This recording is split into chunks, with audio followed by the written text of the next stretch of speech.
Новая котельная, которая отапливает весь центральный рынок, здесь заработала не так давно. Пристроили капитальное строение с соблюдением всех требований безопасности и существующих строительных норм и правил. Опасности не представляет она для людей. Никакой угрозы для жизни и здоровья людей не представляет данная котельная.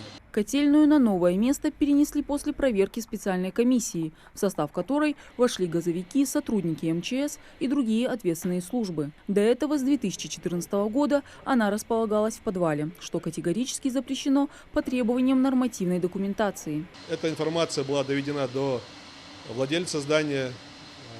Были указаны все нарушения, которые присутствовали. И владелец оперативно принял меры для выноса котельной из подвального помещения за территорию торгового центра.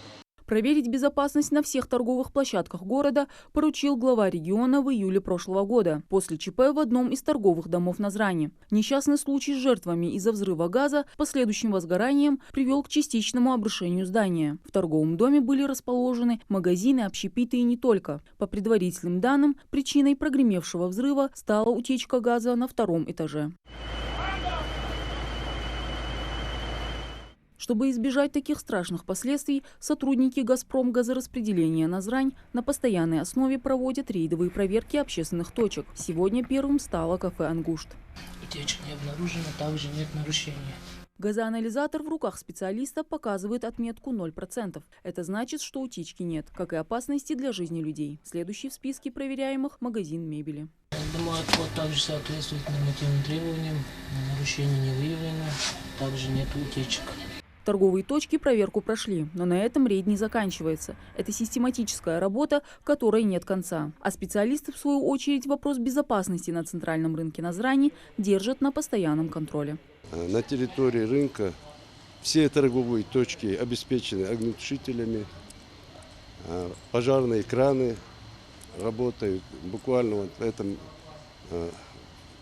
месяце мы сделали перемотку рукавов, пожарных рукавов, проверили водоотдачу, пожарные краны,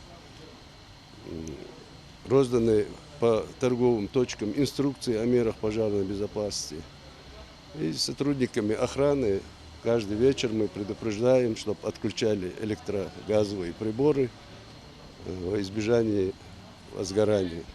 В прошлом году, по данным МЧС, в Назрани в местах массового скопления людей, таких как рынки, торговые центры, общепиты и другие, крупных пожаров из-за утечки газа, кроме торгового дома «Торгим», не зафиксировано. Тем не менее, профилактика должна вестись постоянно. Мадина Цора, Али Зязиков, Магаз 24.